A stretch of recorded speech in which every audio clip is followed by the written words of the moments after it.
Coming up on Locked On Dodgers, I'm going to talk a little bit about the latest in the labor negotiations, basically a non-update, but I have some pretty strong feelings about it.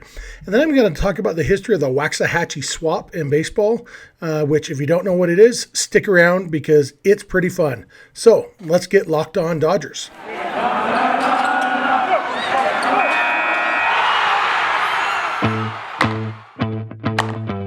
You are Locked On Dodgers, your daily Los Angeles Dodgers podcast. Part of the Locked On Podcast Network, your team every day.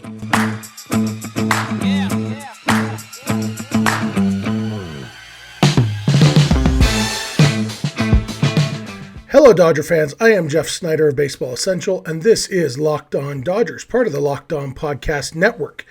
Your team every day. I am flying solo today, but Vince should be back with me, maybe not on Monday. By Tuesday, I'll probably be solo again on Monday because Vince's Raiders are playing in the playoffs this weekend, and he will be in Cincinnati for that game.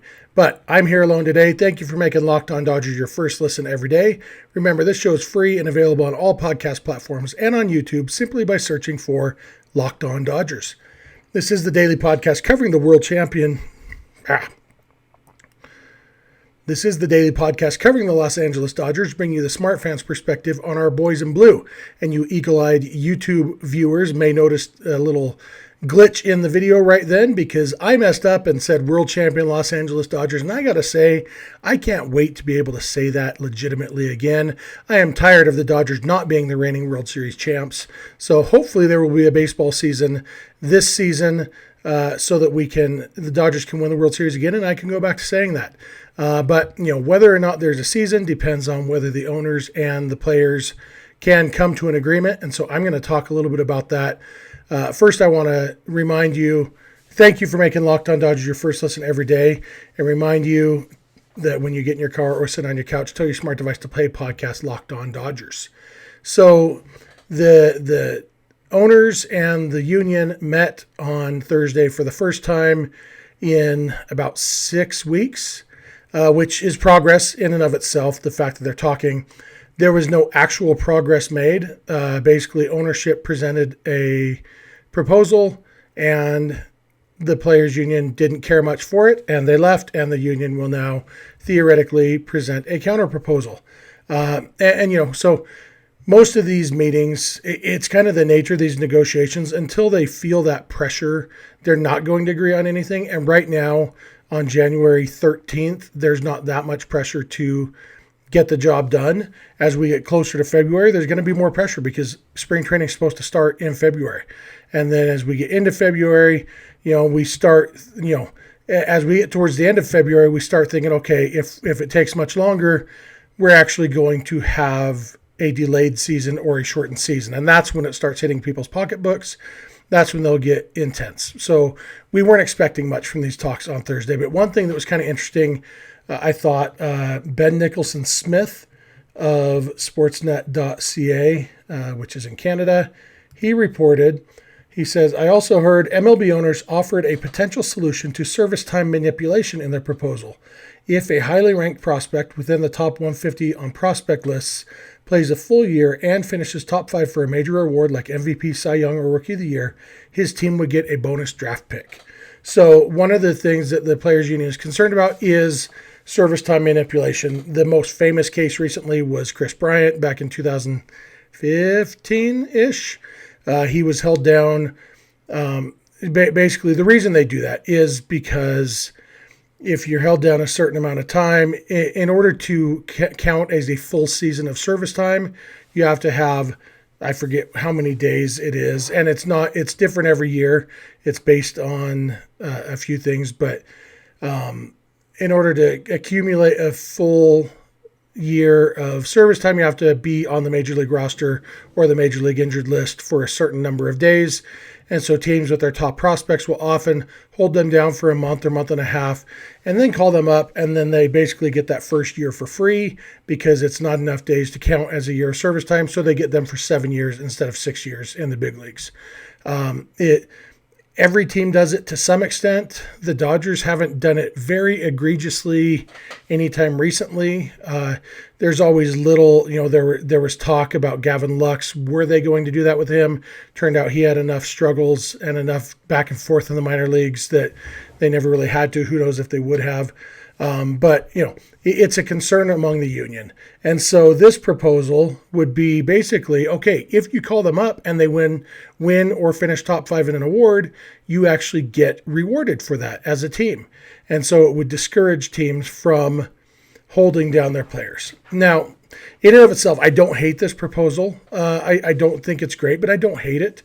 What I hate about it, though, is that it's a good example of addressing symptoms instead of the root cause. The root cause of most of these issues is that there is no benefit to a team. In fact, it's actually worse for a team to finish a season with 84 wins than with 64 wins.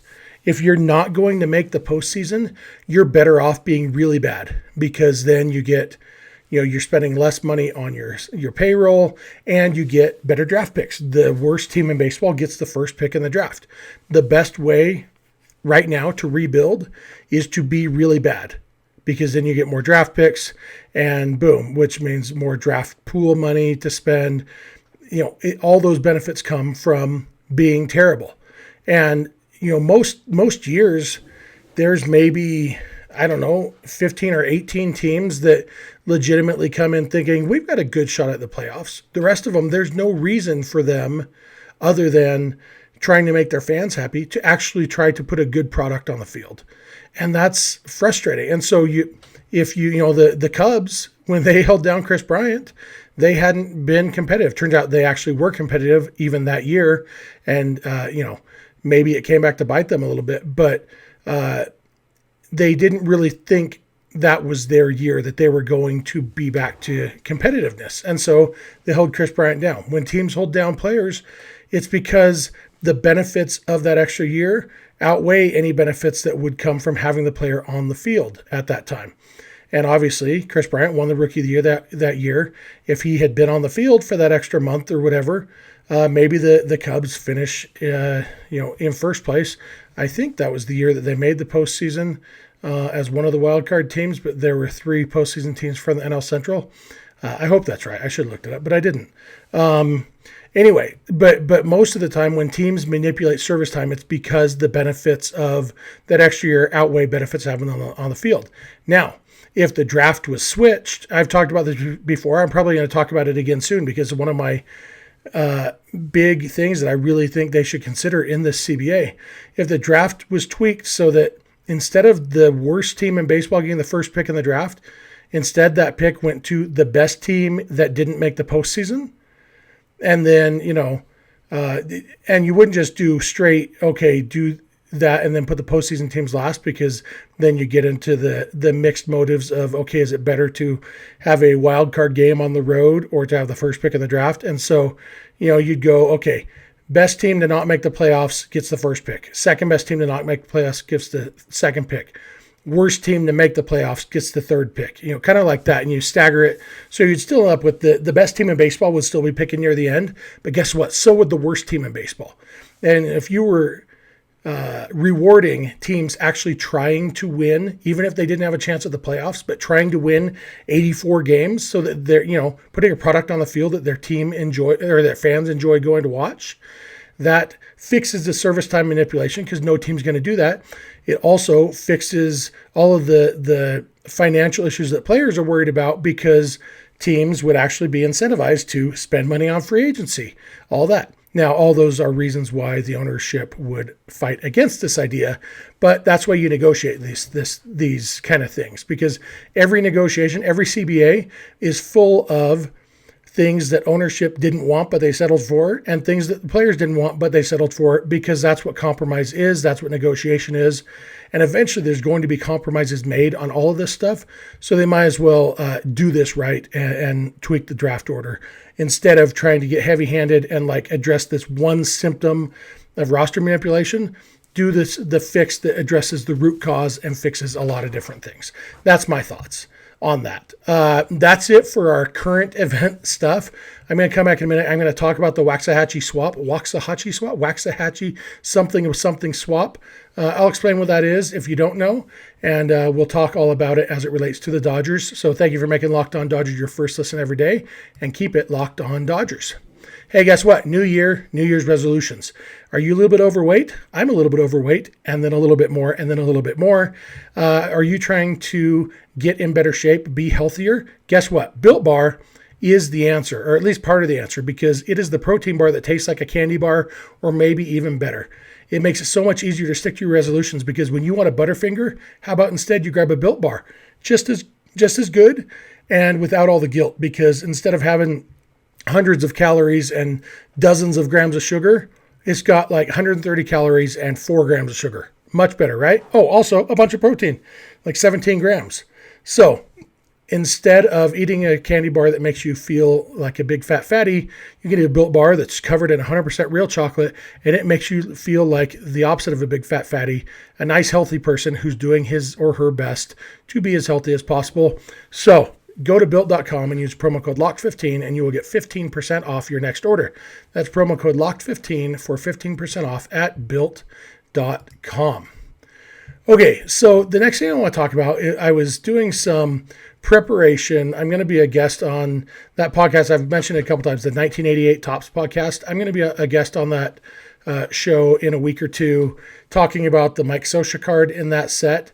And long story short, I ended up, because of that podcast, I was thinking about the Waxahachie Swap. The Waxahachie Swap is when a manager will come out and take his pitcher out of the game, but not take him all the way out of the game, just take him off the mound and put him in the field somewhere, bring in a new pitcher, and then bring that the original pitcher back in to pitch, because the rules say you can come back in to pitch after you've left pitching as long as you stayed in the game. And so managers used to do this a little more often, like in the early days of baseball, the early 1900s, the first couple decades of the 1900s. And then it kind of went away. And then in like 1951, I think, manager Paul Richards, who was from Waxahachie, Texas. He was known as the Wizard of Waxahachie. He brought back the strategy, did it 3 or 4 times in the 1950s. And Rob Nyer, who a former guest of this podcast, friend of mine, baseball writer, historian, all around good guy. It's kind of one of his pet projects, and he compiled a list of all the times this has happened in baseball and came up with the name. It was based on a suggestion from one of his readers about a dozen years ago, and they decided to call it the Waxahachie Swap in honor of the Wizard of Waxahachie, Paul Richards. And so it doesn't happen a ton. In fact, it's on the spreadsheet that Rob Nyer has put together. There's like 78 instances of it. The last 4 have all been by Rays manager Kevin Cash, believe it or not. Twice with Adam Kolarek in 2019, and then with Sergio Romo and Jose Alvarado in 2018. Joe Maddon's also done it, looks like 5 times in his managing career, with 5 different pitchers: Steve Cishek, Brian Densing, Travis Wood, Spencer Patton, and Travis Wood again. So 5 times with 4 different pitchers. It's been done, 80-ish times, but only once by the Dodgers. And I guess I should say less than the 78 that are on the spreadsheet, because there's 1 Dodgers Waxahachie Swap listed, and then there are 3 Brooklyn Dodgers Waxahachie Swaps listed. But I actually did some research, and none of them were actual true Waxahachie Swaps. And I'm going to talk a little bit about those 3 from Brooklyn, then I'm going to take a break, and then I'm going to come back and I'm going to tell you about the one time it actually happened for the Dodgers back in 1991. So the first 2 Waxahachie Swaps listed for the Dodgers were both from July of 1918 with the same pitcher, Jack Coombs. Manager Wilbert Robinson, who, remember back at the time, the Dodgers were actually known as the Robins, named after Wilbert Robinson, their manager. Kind of interesting. I actually came across a news story a year or so ago. Wilbert Robinson was actually on the hot seat less than a year into his managerial career with the Dodgers. He almost got fired. I think it was maybe Zach Wheat who wanted his job. He wanted to be player manager. and the Dodgers almost went for it. And then Wilbert Robinson ended up being known as Uncle Robbie. He was one of the most beloved managers in Dodger history, and they named the team after him for a while. So in 1918, July of 1918, twice Jack Coombs pitched and also played the field in the same game. But I don't think either of them was really a legit Waxahachie swap, simply because he didn't leave the mound, go into the field, and then come back to the mound. He just played both positions in the game. He pitched and played the field, whether by necessity or otherwise. And so I think he was more just a case of a position player pitching or a pitcher playing a position, but not a true Waxahachie swap either of those times. The other one was 3 years later when Wilbert Robinson did something similar with Clarence Mitchell. And Mitchell, it was kind of interesting. He played first base, but he didn't. As far as I can tell, looking at the newspaper reports, he didn't do the swap where he left the mound and then came back. This says Ray Schmant tried to play first base for the Superbas. That was another name for the Dodgers back then, the Superbas. Yesterday for the first time since he was cracked on the back of the head by a pitched ball by Wallace Hood before the second Chicago game.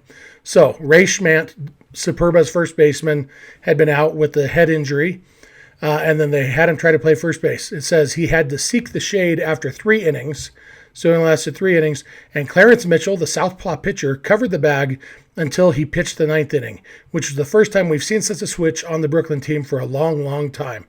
So basically, Clarence Mitchell was forced to play first base because Ray Schmant couldn't handle playing a whole game with his head injury, and he played first base until the 9th inning when they needed him to pitch. So again, not a true Waxahachie swap. And so I think I've decided, I've been looking for, I don't know if you guys remember, a year and a half or so. No, I guess it's been about 2 years almost. Early in the pandemic, I did a presentation at the SABR convention, Society for American Baseball Research. I did a presentation. They had to move the convention to being virtual because of COVID and whatnot.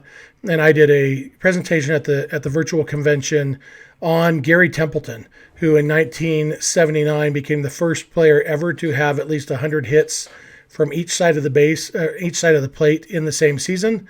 And then I had noticed that both Baseball Reference and Retro Sheet, the two records of note, had his splits only showing 94 hits right-handed. And I thought, why is that? So I actually dug into the newspaper archives, and I actually proved that Gary Templeton did have 100 hits right-handed that season, and Baseball Reference and Retro Sheet have both since updated their records based on my research. It was a lot of fun. I really enjoy doing baseball research like that, and the Society for American Baseball Research is a great place to do it.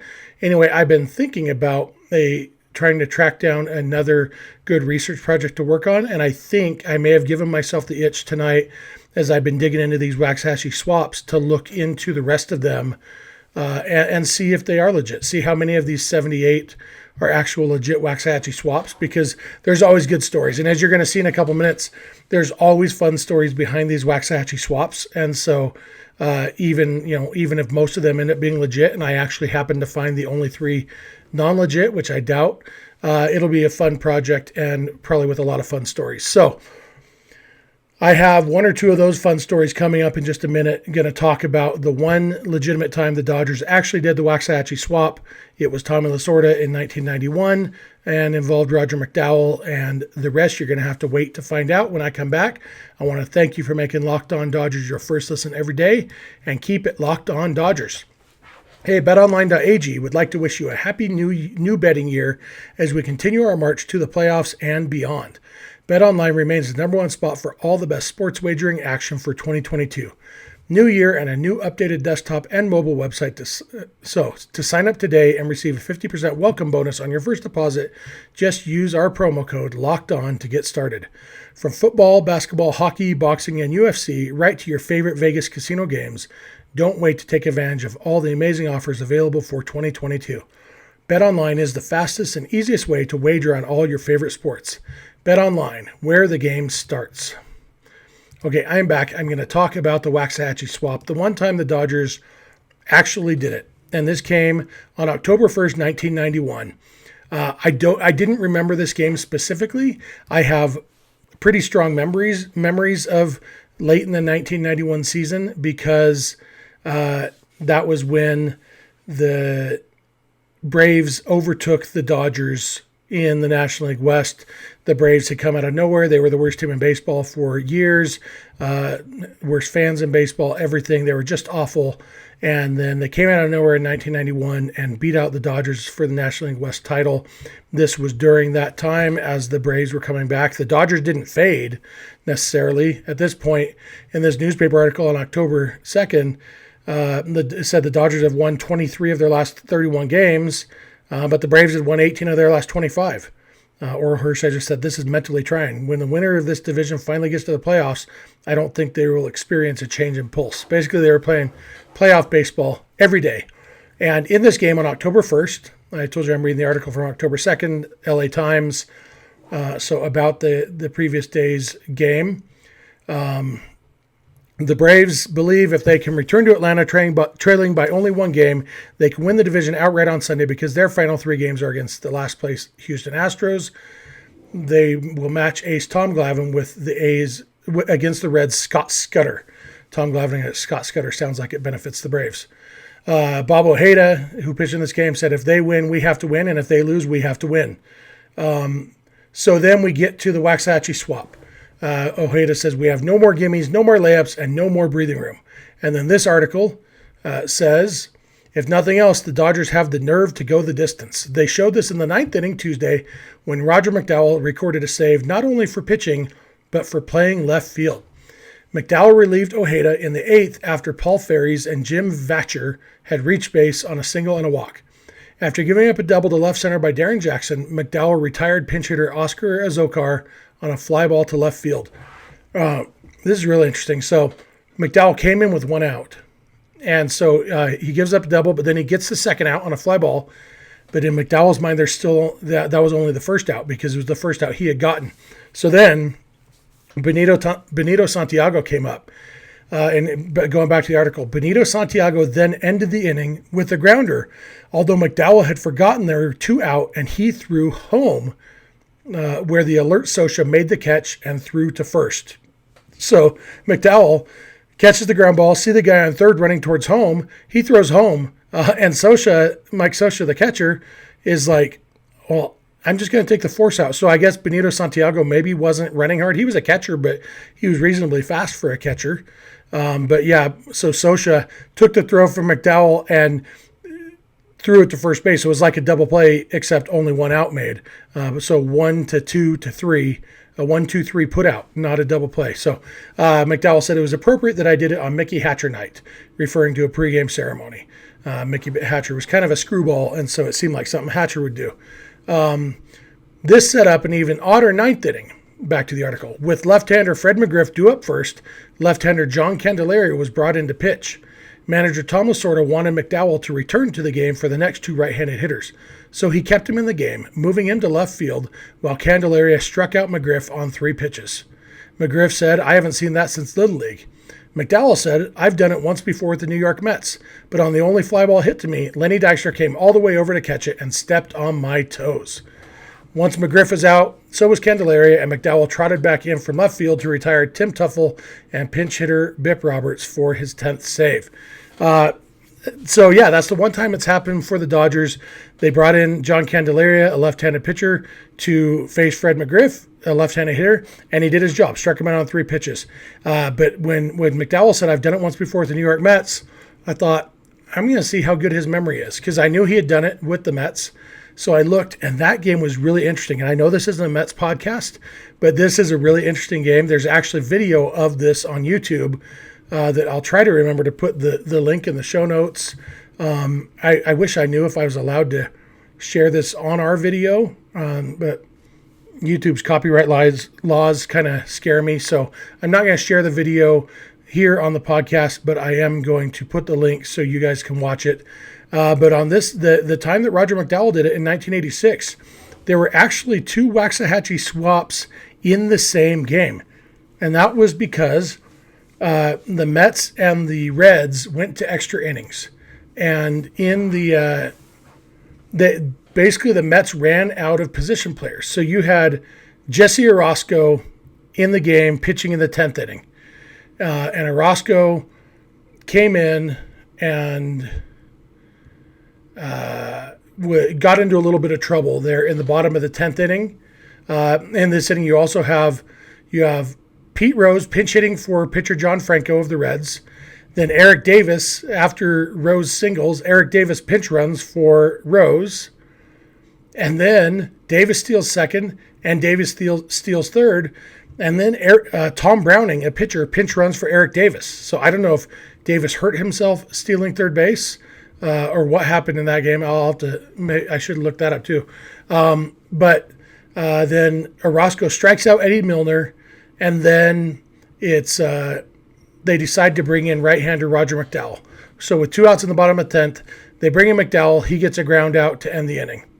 And then in the 11th, McDowell starts the inning, gives up a single, a sacrifice bunt, and then a ground out.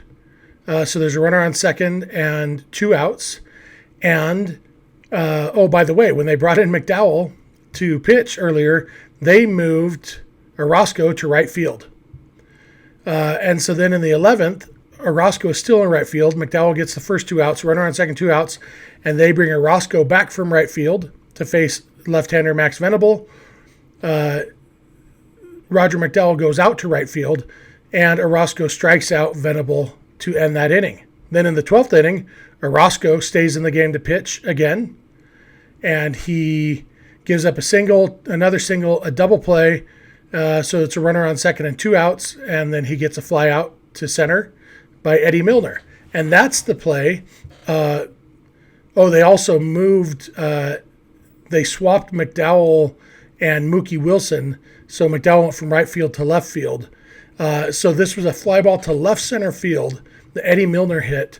And when Roger McDowell said, on the only fly ball hit to me, Lenny Dykstra came all the way over to catch it and stepped on my toes. Now, it's not untrue what Roger McDowell said. Dykstra and McDowell did converge. Dykstra made the play, and it looks like Dykstra might have literally stepped on McDowell's toes. The one thing that maybe McDowell is misremembering is that it was hit to left center field. No matter who the left fielder was, Lenny Dykstra, the center fielder, was going to make this play. The only difference is that McDowell was not an experienced enough left fielder to recognize that fact, and so he basically got himself in the way and got his toes stepped on. So that ended that inning. Fly ball by Eddie Milner, caught by Lenny Dykstra. And then in the bottom of the 13th, they moved Orozco back to right field, moved Mookie Wilson back to left field, and brought Roger McDowell back into pitch. And he pitched the final 2 innings, the bottom of the 13th and the bottom of the 14th. And thanks to a 3-run homer by Howard Johnson in the top of the 14th, on which Jesse Orozco actually scored because he had walked, the Mets won that game 6-3. So Roger McDowell had 2 Waxahachie swaps in his career, and one of the times that he did it, the first time, there were actually 2 in the same game, and it was not your usual. Usually the Waxahachie swap is, okay, take a guy out, and he's going to pitch to one. The new guy's going to pitch to one batter, then we'll bring the other guy back in. This was, okay, the new guy's going to pitch an inning or 2, then we'll bring the other guy back in, and then we'll swap him back out. And the reason that these are kind of notable right now is because they may never happen again. Because thanks to the 3-batter minimum, this version that the Mets did out of necessity, because they were out of players, out of pitchers, is kind of the only way you can do a Waxahachie swap now, because you have to, the new guy who comes in, you can still move a pitcher to right field or first base or whatever you want to do, but the new guy has to pitch to 3 batters. And the other guy, when he comes back in, has to pitch to 3 batters or finish an inning.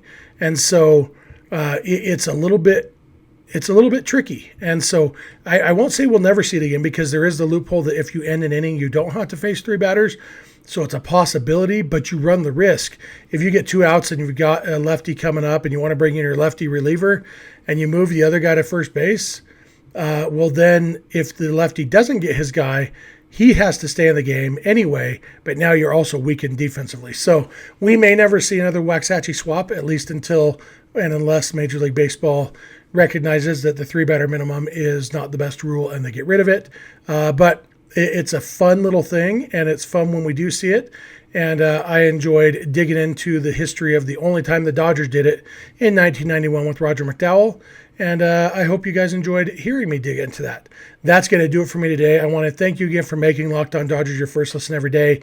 It means the world to us. If we're not your first listen every day, go ahead and fix that. We're in your inbox wherever you get your podcasts by like 1 a.m. California time every weekday morning. So whatever you're doing first thing in the morning, Locked On Dodgers is ready to be your first listen every day. Today, for your second listen, check out Locked On Bets, your daily one-stop shop for all your gambling needs. Locked On Bets, hosted by your boy Q with expert analysis and insight from Lee Sterling. It's free and available on all platforms. Again, if you're not listening to or watching Locked On Dodgers every day, please add 1 or 2 days a month to your rotation. If you have friends or family who love the Dodgers, tell them about the show and maybe they'll enjoy it too. You can follow us on Instagram and on Twitter at Locked On Dodgers. Vince is on Twitter at Vince Samperio. I'm on Twitter at Snydog, and the DMs are open in all of those places. Our email address is lockedondodgers@gmail.com, and our phone number for voicemails or texts is 323-863-LOCK-5625. We are here every weekday morning, and we hope you'll be here with us. When you get in your car or sit on your couch, tell your smart device to play podcast Locked On Dodgers. And remember, you don't have to agree, you just have to listen. We'll talk to you on Monday.